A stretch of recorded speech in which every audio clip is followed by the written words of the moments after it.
दोस्तों, हाल ही के दिनों में देखा जा रहा है कि स्लिप डिस्क साइटिका, कमर दर्द या कह लीजिए कमर से दबी नस के केस बहुत ज़्यादा बढ़ने लगे हैं। जब लोगों को ये बीमारी होती है तो समस्या ये है कि लोगों को बहुत बाद में पता चलता है कि उन्हें स्लिप डिस्क साइटिका की दिक्कत हो चुकी है, क्योंकि ज़्यादातर लोग इसे समझते हैं कि ये कॉमन सी दिक्कत है, हम थोड़ी देर आराम करेंगे तो हमारी कमर का दर्द ठीक हो जाएगा। मगर दोस्तों, ऐसा नहीं है। अगर आप सही समय पे स्लिप डिस्क साइटिका का इलाज नहीं करते हैं तो आगे जाके आपके जीवन के लिए ये काफ़ी रिस्की हो सकता है। एक समय ऐसा आ सकता है जब आपकी टांगे काम करना बंद कर दे, आप चल फिरने से लाचार हो जाएं, आपको उठने बैठने में बहुत समस्या होने लग जाएगी।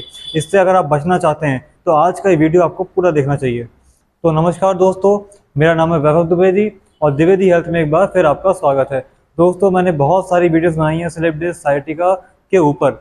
जैसे तो मैं अक्सर आपको बताता हूँ कि कैसे आपको इससे बचना चाहिए और कैसे एक्सरसाइज करके घर पे आप इससे ठीक हो सकते हैं। मगर फिर भी बहुत से लोग कमेंट मेरे पास आए हैं जो ये कहते हैं कि सर, हमारे पास इतना समय नहीं है कि हम 1 घंटे दिन में निकालें और एक्सरसाइज करें। तो हम ऐसी क्या चीज़ें जीवन में अप्लाई करें जिससे हमें स्लिप डिस्क साइटिका की दिक्कत कभी हो ही ना, और अगर हो भी चुकी है तो चाहे वो 1 साल पुरानी हो, 5 साल पुरानी हो या 10 साल पुरानी हो, उससे हम कैसे निजात पा सकते हैं।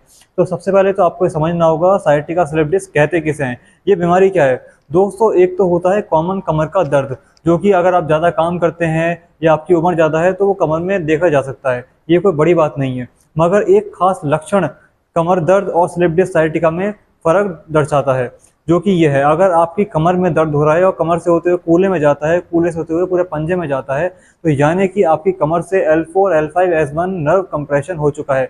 यानी कि L4 L5 S1 की जो नस है आपकी, वो कंप्रेस हो गई है, कमर की नस दब गई है, जिसकी वजह से वो नस जो पैर में जा रही है उसमें ब्लड सर्कुलेशन की यानी कि खून के दौरान की कमी हो रही है, जिसकी वजह से आपको पैर में झंझनाहट या तेज दर्द महसूस हो सकता है। कुछ लोगों को ये दर्द एक पैर में महसूस होता है और कुछ को दोनों में महसूस हो सकता है। ऐसी स्थिति में ये दर्द उठते बैठते समय हो सकता है, रात में सोते समय आपको काफ़ी तेज दर्द या जकड़न का सामना करना पड़ सकता है। हो सकता है कि एक समय ऐसा है जब लगातार आपका दर्द बढ़ता चला जाए और आपके लिए उठना बैठना भी बहुत मुश्किल हो जाए।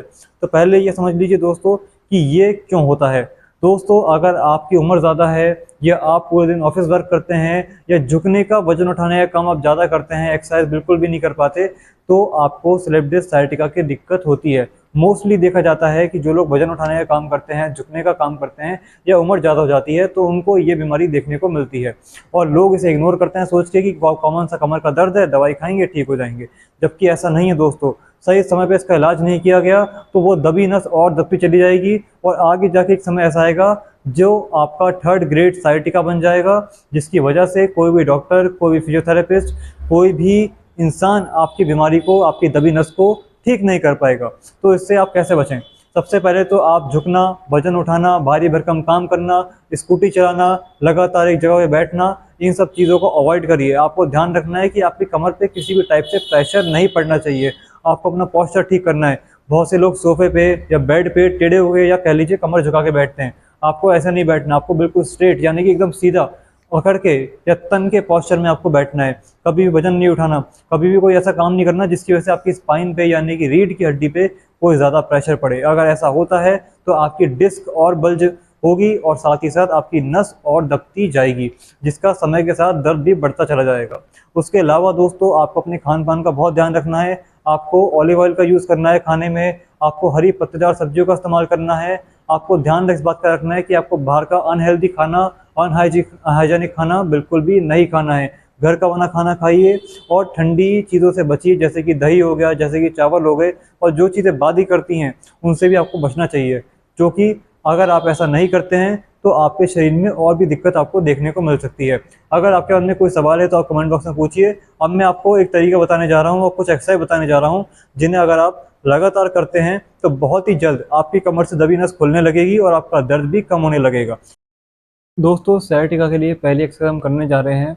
इसके लिए आपको सीधे अपने बेड पर लेट जाना है। उसके बाद आपको अपने एक पैर को इस तरह से खींचना है।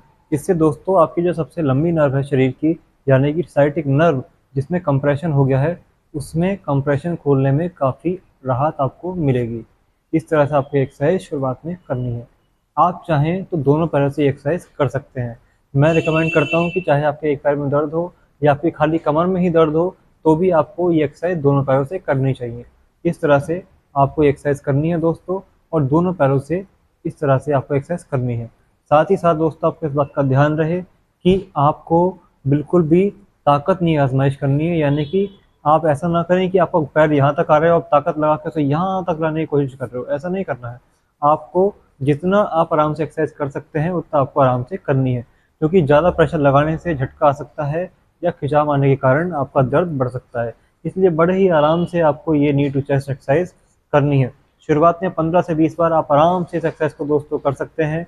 कोई साइड इफेक्ट नहीं है, कोई आफ्टर इफेक्ट नहीं है इस एक्सरसाइज का, जिसकी वजह से कभी भी आपको इस एक्सरसाइज के बाद दिक्कत का सामना नहीं करना पड़ेगा।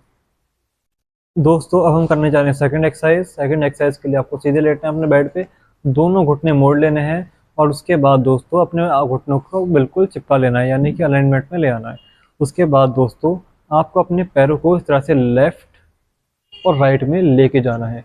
ये एक्सरसाइज मैं पहले ही बता चुका हूँ दोस्तों, और बहुत ही ज़्यादा प्यार मुझे इस एक्सरसाइज से मिलता है। लोग कहते हैं कि ये एक्सरसाइज करने से उनकी कमर में उन्हें काफ़ी आराम मिला, खासकर खिंचाव और दर्द में जो दिक्कत थी उसमें लोगों को काफ़ी आराम मिला। आपको इस तरह से एक्सरसाइज करनी है, पहले आपको लेफ्ट जाना है, फिर आपको राइट में आना है। इस तरह से आपको एक्सरसाइज 5 से 10 बार करनी है, जितनी आपकी क्षमता हो। अगर आप 5 से 10 बार नहीं कर पा रहे हैं तो आप 3-4 बार 5 बार एक्सरसाइज करिए, और इस बात का ध्यान रखिए कि 10 बार से ज़्यादा आपको ये एक्सरसाइज नहीं करनी। इस तरह से आप ये एक्सरसाइज कर सकते हैं दोस्तों। इससे होता क्या है, जो हमारी कमर की हड्डी है उसमें एक घुमाव पड़ता है, जिसकी वजह से आपकी जो दबी हुई नस है वो धीरे धीरे खुलने लगती है। इस तरह से आपको एक्सरसाइज करनी है मित्रों। दोस्तों अब हम बात करें कि हमारी नेक्स्ट एक्सरसाइज की। इसके लिए आपको दोनों घुटने मोड़ने हैं और उसके बाद आपको अपनी कमर को इस प्रकार से उठाना है। उसके बाद आपको आराम से नीचे आ जाना है। दोस्तों बहुत सिंपल, बड़ी आसान एक्सरसाइज है। इससे होता क्या है कि आपकी जो कमर की स्ट्रेंथ कम हो गई है और आपकी जो दबी हुई नस है, दोनों में ही आपको काफ़ी आराम देखने को मिलता है। साथ ही साथ हिप पेन के लिए, यानी कि कूल्हे के दर्द के लिए भी ये बहुत ही अच्छी एक्सरसाइज है। जिनके सिर्फ कमर में दर्द नहीं रहता बल्कि कूल्हे में जाता है और कूल्हे से नीचे जाता है, उनके लिए भी एक्सरसाइज अच्छी है। और जिनके सिर्फ कमर में रहता है उनके लिए तो काफ़ी बेहतरीन एक्सरसाइज से माना जाता है। सबसे सिंपल एक्सरसाइज में से एक मानी जाती है सर ये एक्सरसाइज। और साथ ही साथ कोई भी इंसान जिनकी उम्र 60-65 है वो भी इस एक्सरसाइज को कर सकते हैं। जिनकी उम्र 30-40 साल है, अभी यंग हैं, वो लोग भी ये एक्सरसाइज बड़े आराम से कर सकते हैं। शुरुआत में 5 से 10 बार ये एक्सरसाइज करनी है, और ध्यान इस बात का रहे कि झटके से एक्सरसाइज नहीं करनी, यानी कि ऐसा नहीं है यहाँ तक गए और फिर ऐसे नीचे आ गए, मतलब बिल्कुल ढीला छोड़ दिया शरीर को। आराम से ऊपर जाना है, आराम से नीचे आना है। आपको बहुत ध्यान से एक्सरसाइज करनी है, झटका ना लगे, अपने शरीर को ढीला ना छोड़ें, आराम आराम से इस तरह से आपको एक्सरसाइज करनी चाहिए। इससे आपको बहुत आराम मिलेगा दर्द में, साथ ही साथ दबी हुई नस में। दोस्तों अब हम बात करेंगे हमारी लास्ट एक्सरसाइज की। इसके लिए आपको अपने पैर को ऊपर उठाना है और उसके बाद नीचे ले आना है। बहुत सिंपल और बहुत आसान एक्सरसाइज है, मगर इस एक्सरसाइज में आपको ध्यान इस बात का रखना है कि घुटना इस तरह से मुड़े नहीं, घुटना सीधा रहेगा, पैर बिल्कुल सीधा रहेगा और उसके बाद आप नीचे आएंगे। भले आपका पैर यहाँ तक उठ रहा है तो आप यहीं तक उठाइए, मगर पैर को टेढ़ा नहीं करना, आपको बिल्कुल सीधा ऐसे पैर उठाना है। उसके बाद आप उसे नीचे ले आइए। ये एक्सरसाइज दोस्तों आप 5 से 10 बार कर सकते हैं। कई सारे केसेस में देखा भी गया है कि जो लोग ये एक्सरसाइज करते हैं उन्हें आराम मिलता है, मगर कुछ केसेस में 2 या 3% कह लीजिए केसेस में ऐसा भी होता है कि जो लोग एक्सरसाइज करते हैं उनका दर्द बढ़ जाता है। तो अगर आप ये एक्सरसाइज कर रहे हैं और आपका दर्द हल्का सा भी बढ़ रहा है, आपको लगता है कि ये एक्सरसाइज की वजह से आपका दर्द बढ़ रहा है, आपको तकलीफ हो रही है, तो आप ये एक्सरसाइज बंद भी कर सकते हैं। शुरुआत में 4 से 5 बार ये एक्सरसाइज करिए। जैसे जैसे आपको ये एक्सरसाइज सूट करने लग जाए 10 से 15 बार आप ये एक्सरसाइज दिन में कर सकते हैं। दोस्तों दोनों पैरों से आप ये एक्सरसाइज करेंगे, ऐसा नहीं है कि एक पैर से एक्सरसाइज करेंगे। इसके बहुत से फायदे हैं।